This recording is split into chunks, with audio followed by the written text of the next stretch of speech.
Hello, theater goers! Buckle up because today we are exploring the process that you don't see when watching a performance. We are learning about the outstanding designers and crew that quite literally make the show happen. Without further ado, let's get started.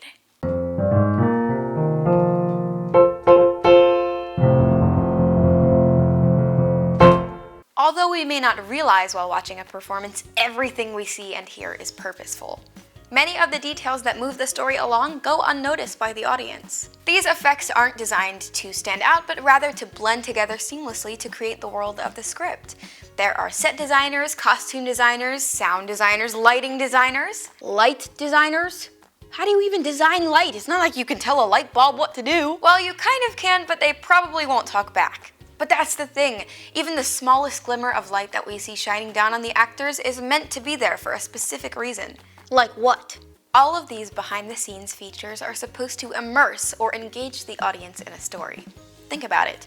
The audience would probably be confused if a scene that takes place during the day was dimly lit, or if a happy scene had some scary music. Yeah, that would be weird. Exactly. It would be very distracting from what the audience should be focusing on.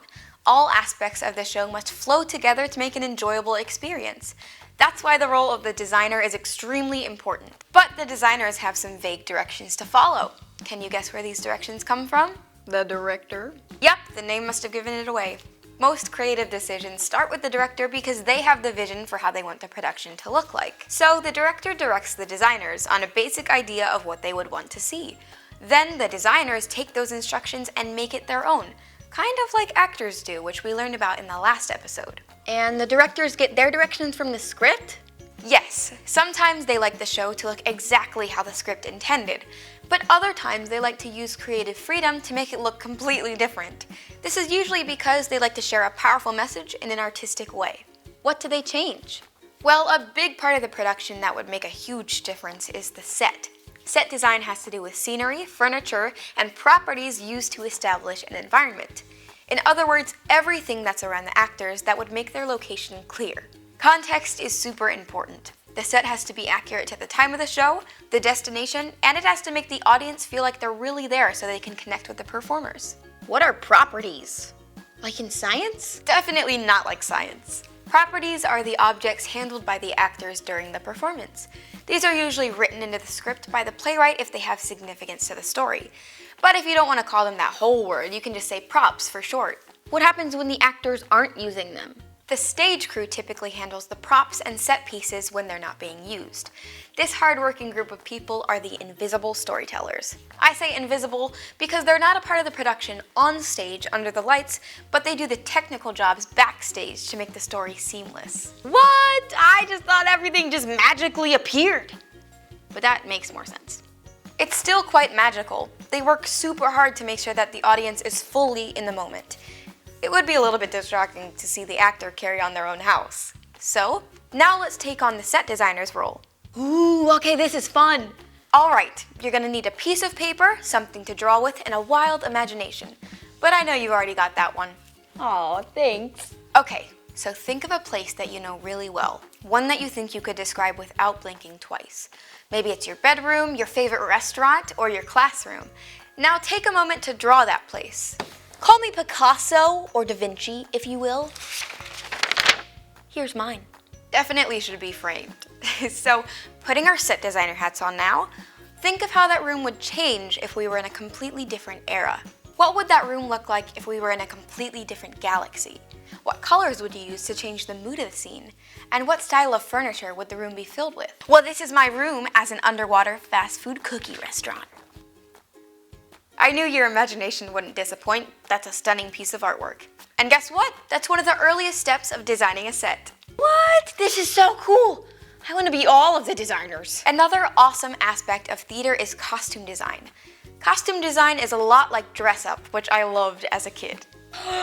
Me too! Yep, we're still the same person. I keep forgetting. Costume design has to do with the clothes and accessories that the characters wear in order to develop who they are. Every character has their own unique look. That look depends on how old they are, what their personality is like, what time period they're in, and how it blends in with the rest of the production. It's crazy how clothes can make you feel and act. I know what that's like. One year I dressed up as a princess for Halloween and I really felt like royalty. I made my siblings wait on me and everything. I do not recommend, they may not be very happy about that. But that is a great point. What we wear can say a lot about who we are. It's fun to be expressive with what we wear, and it's important not to be afraid to be ourselves. Let's take on the costume designer's role. Look down at what you're wearing right now. If you stepped on stage in these clothes, what story would your character fit into? I think my character would be pretty awesome. Maybe she's an artist who loves to paint because of all these colors. I think my character would be an actor. That's pretty accurate. See, our clothes can really make our characters shine. Costume designers are amazingly creative. They may create these clothes from scratch, sewing every piece by hand, or they may recycle other costumes and put multiple pieces together. Either way, their job is pretty cool. I think so too. It makes me want to be more creative with what I wear so people can see who I am. That's so exciting! Are you ready to be a lighting designer and shine even more? Absolutely! Lighting design not only shows the audience where to look regarding the action on stage, but it also provides some context as to what time of day it is, and it creates a fitting mood to the story. Lighting also has a big effect on our behavior, especially colors. I have a flashlight and some colored tissue paper. I'm gonna shine the light on each piece and you'll tell me what each color makes you feel. Okay, here's blue. This color feels sad, but also cool. Blue lighting is often used to represent nighttime. We use this in theater because it still illuminates the actors so they can be seen. Now here's red. Ah! That looks scary, but also super warm. Red lighting is often used to represent the villain or antagonist. Surprisingly, red lighting is also used a lot in restaurants because it increases our appetite. And here's green. Are you feeling okay? You look sick. I am feeling fine. Green lighting is usually avoided for that exact reason. It makes the actors look ill, but we can also blend colors together. Blue and red lighting make purple, which can be used for a romantic scene. Pink is often used for that purpose as well. We have connections to colors that we don't even realize. The lighting designers know this and use it to their advantage to make the story more captivating. That's crazy, I really thought you might puke. All good, see? There's another thing lighting designers use to evoke emotions from the audience. Angles. If you want to try this one, go ahead. All you're going to need is a flashlight in a dark room. Front light is pretty simple. It lights the actor fully in front of them. This light is neutral. Side light can hit the actors from either the right or left. This light is very dramatic. It only illuminates one side of the face. Top light or down light shines down on the actors, only lighting up a few facial features.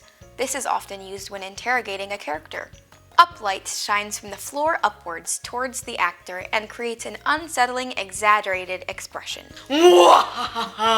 Nice. Lastly, backlight illuminates the actors from behind, so only a silhouette or outline of their body is seen.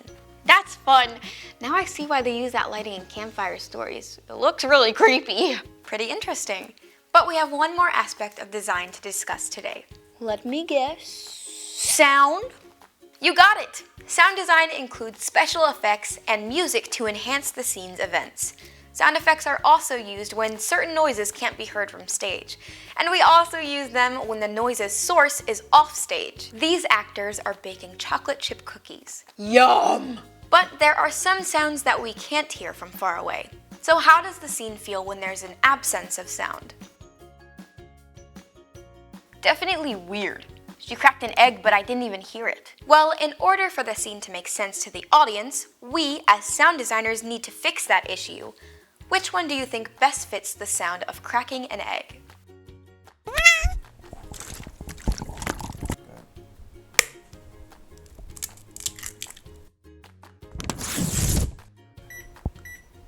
The second. Problem solved! But sound designers also incorporate music to make the scene feel more personal and emotional. Which song do you think best fits the mood of this scene?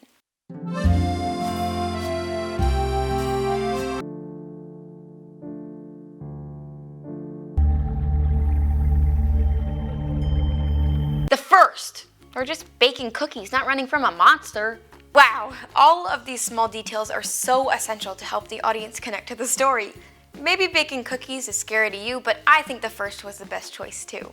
This episode was definitely one of my favorites. I had so much fun with you today, young Syd, and we became insanely talented designers. I had a a lot of fun too. I hope you guys enjoyed it as much as I did.